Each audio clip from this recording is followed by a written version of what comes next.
I can't believe you're taking this job. You know that spill from 2005 was the reason why we moved away. I know, Mom, but BPL is a good job offering me and my family a lot of benefits.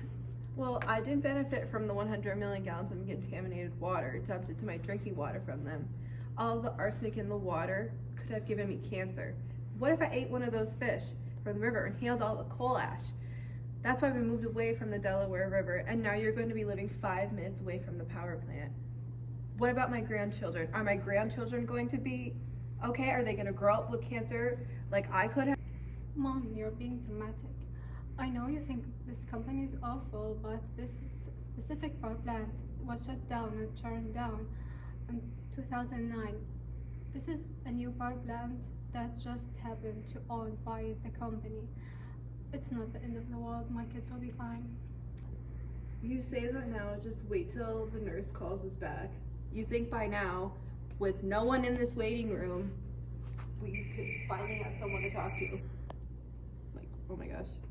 Hi, I'm Becky. I'm your nurse today. What seems to be the problem? Well, So basically, my daughter has cancer. no, I don't. She's being dramatic. I accepted the job offer from BPL at Limerick Power Plant. Money has been tight, so this job opportunity will really help out my family. We are all moving closer to the power plant, so the ride is not too long. I'm an electrical engineer, so yes, I will be around the power plant, but I think she's being dramatic. Me, dramatic? We were just talking about that spill in the Delaware River back in 2005, where all the metals were in the water and they were killing the fish. It's awful. And working for the company is not a good idea as with these benefits. And that's why they were sued for the $1.5 million from the Pennsylvania Department of Environmental Protection. So you don't have anything physically wrong with you today? Go on. Maybe her head.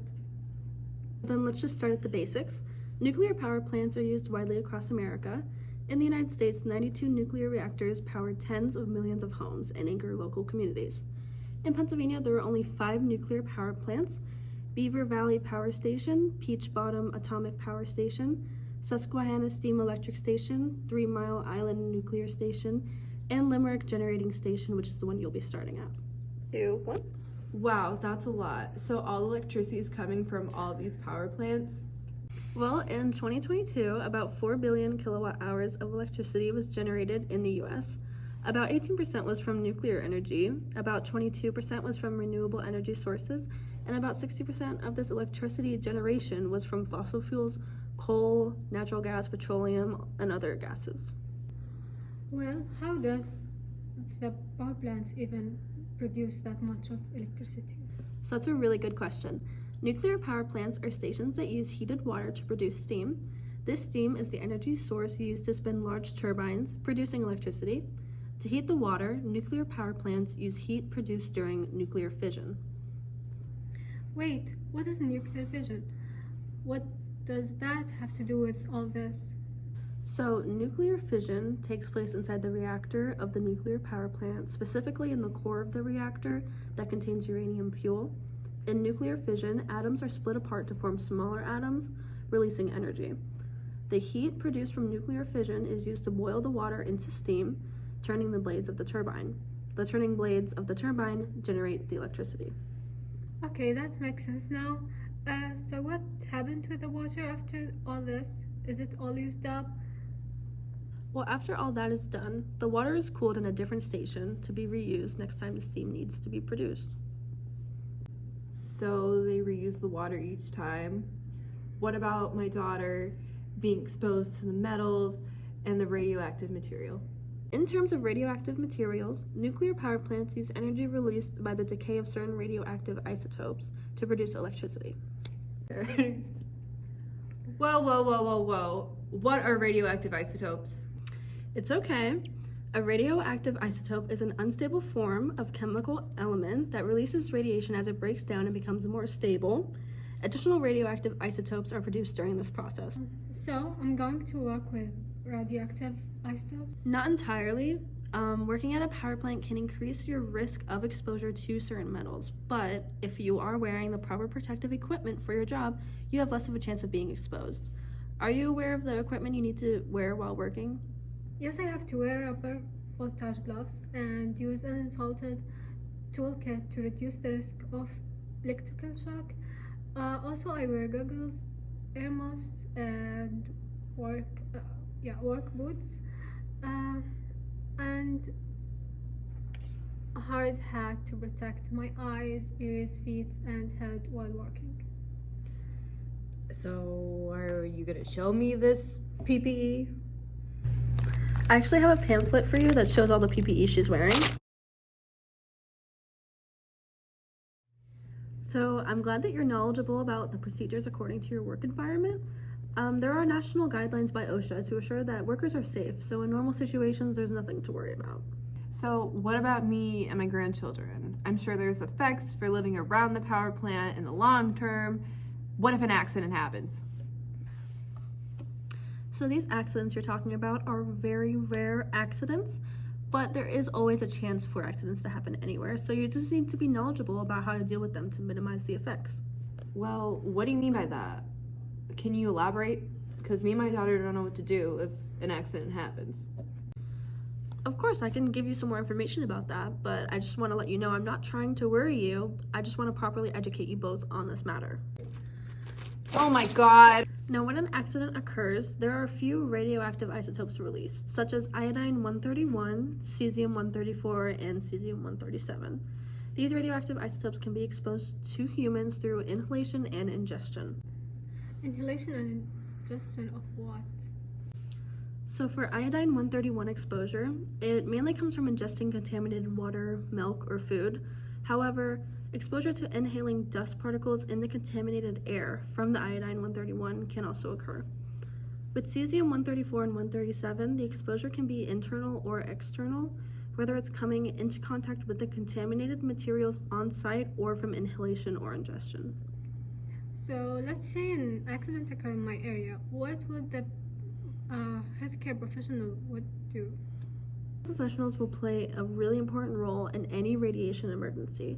Some of their key responsibilities are conducting population monitoring, initiating health surveillance and epidemiological investigations, coordinating the distribution of medical resources, and providing guidance regarding the use of altered standards of care and managing scarce medical resources, addressing food and water safety, providing protective action and other key messages for the public and other key audiences, and ensuring safe shelter operations. In an accident, I am not waiting for them to arrive. What can I do to protect my family? So according to the CDC, to protect yourself and your loved ones from effects of a radiation emergency, they advise people to first get inside of a building, not cars, they are not safe enough for this. Stay inside because radioactive materials settle in dust and mud, so the best place to be is inside as far away as you can be from walls and windows. And stay tuned for updated information. So what if there's no accident? Can I and my family be affected for just living around the power plant?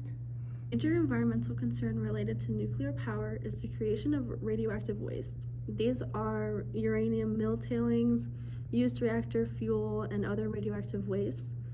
These materials can remain radioactive and dangerous to human health for thousands of years.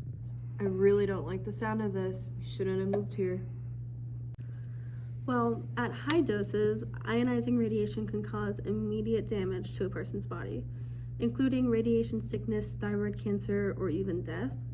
This occurs from constant one-on-one exposure with radiation. However, your family will most likely experience low doses, if anything at all. At lower doses, ionizing radiation can cause health effects such as cardiovascular disease and cataracts, as well as possible cancer. It causes cancer primarily because it damages DNA, which can lead to cancer-causing gene mutations. Children and adolescents can be more sensitive to the cancer-causing effects of ionizing radiation than adults because their bodies are still growing and developing. Also, children and adolescents usually have more years of life following radiation exposure, during which cancer may develop. These are really slight chances, so don't freak out. I only mention these to you so you're fully aware of your living conditions when being in close proximity to a nuclear power plant. maybe we should talk about something else. You said that there's only 5 nuclear power plants in Pennsylvania.